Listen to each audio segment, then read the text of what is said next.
Moi, je vais aborder sur plusieurs aspects. Je vais parler de cet événement, les enjeux de gouvernance, et après je vais finir sur un événement international que le Sénégal va préparer parce que c'est grâce au travail que les gens ont fait sur le terrain que le monde des AMP a confié maintenant l'organisation du Congrès international des AMP pour 2027 et qu'on est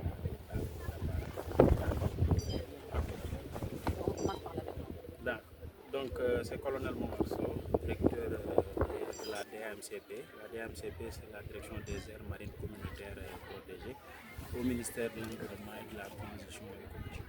Donc le prétexte aujourd'hui, c'est notre arrivée ici pour l'inauguration ou la réouverture, disons, officielle du campement de Kër Bambou, un campement qui est très célèbre parce que chaque fois que l'on parle d'aires marines protégées, tout le monde pense en premier à Bambou parce que avant même que le concept d'aire marine protégée soit très connu au Sénégal en fin 2003 et 2004, Bambou était déjà réserve naturelle communautaire avec beaucoup d'initiatives de conservation d'un grand bolon ici où se reproduisait en particulier le tchof. Donc au moment de faire les premières AMP, Bambou a rejoint le mouvement, mais ils étaient déjà dans la dynamique. Ce campement a un grand symbole dans le réseau des 17 aires marines protégées qui sont sous la gestion de la DAMCP, parce que c'était l'un des premiers instruments d'autofinancement de la conservation par des activités qui ne sont pas, dans notre jargon qu'on appelle, qui ne sont pas prédatrices de ressources. Ce campement a traversé beaucoup de difficultés, surtout dans la gestion. Et quand on en fait les évaluations d'efficacité de gestion par le biais de projets comme le projet AMP Mangrove qui est financé par l'Agence française de développement, on a vu qu'il y avait quelques parties prenantes dont le rôle éminent était d'appuyer efficacement le retour à une bonne gouvernance. Et parmi ces partenaires, la mairie, en droit, avait constaté et avait promis de relever le défi d'une participation matérielle efficace. Et c'est bien heureux qu'après au conseil municipal, qu'on ait vu sur le terrain la matérialisation par l'investissement, le maire l'a dit tout à l'heure, de 47 millions en premier pour les 7 millions pour l'adduction d'eau, les 40 millions pour les 8 cases qui ont été faites. Et ils ont ajouté 12 millions pour tout ce qui est équipement. De l'autre côté, on a un partenaire, Bambini del Deserto, qui aussi, parmi les investissements autour du bambou, a commencé par des reboisements et l'appui à la conservation, surtout du matériel nautique. Et après, ils ont pu avoir un projet qui a réhabilité 7 des 9 cases qui étaient déjà dans le bâti de la zone. Donc ce qui nous donne maintenant deux offres distinctes.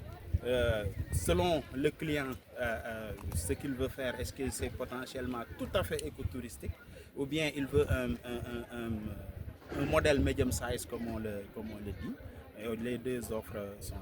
Et ceci permettrait, avec une meilleure gestion, de faire revenir le campement à son niveau et à son rôle premier de soutien à la conservation.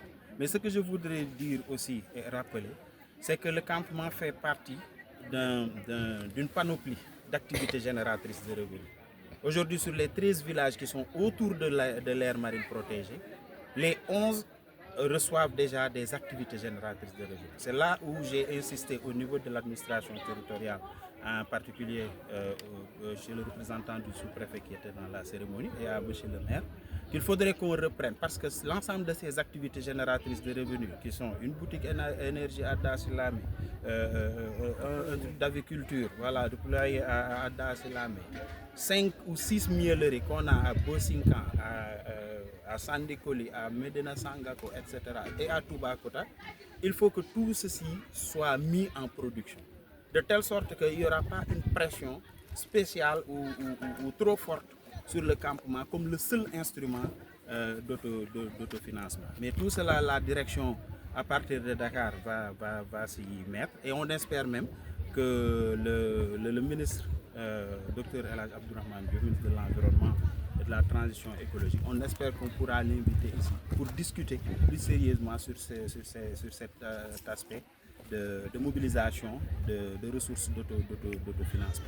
Là où je voulais en terminer, le travail que le Sénégal a montré au monde sur la création d'aires marines protégées, parce que figurez-vous, à la création de la DAMP en 2012 et maintenant, on était à 7 aires marines protégées.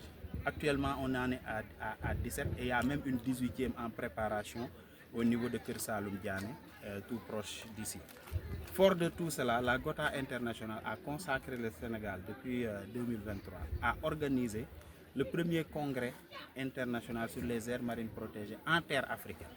C'est le 6e du genre sur l'international, mais c'est la première fois qu'on va l'organiser en Afrique et ce sera prochainement, Inch'Allah, on va le confirmer, du 22 au 27 mars 2027. Et c'est pour cela que l'ensemble des acteurs sur le terrain doivent consacrer leur mobilisation parce qu'ils doivent, au nom de l'Afrique, accueillir tout le monde, disons, des aires marines protégées pour consacrer, comme l'a fait la Gotha International, les efforts soutenus du Sénégal pour la conservation de la biodiversité marine et côtière. Voilà, brièvement.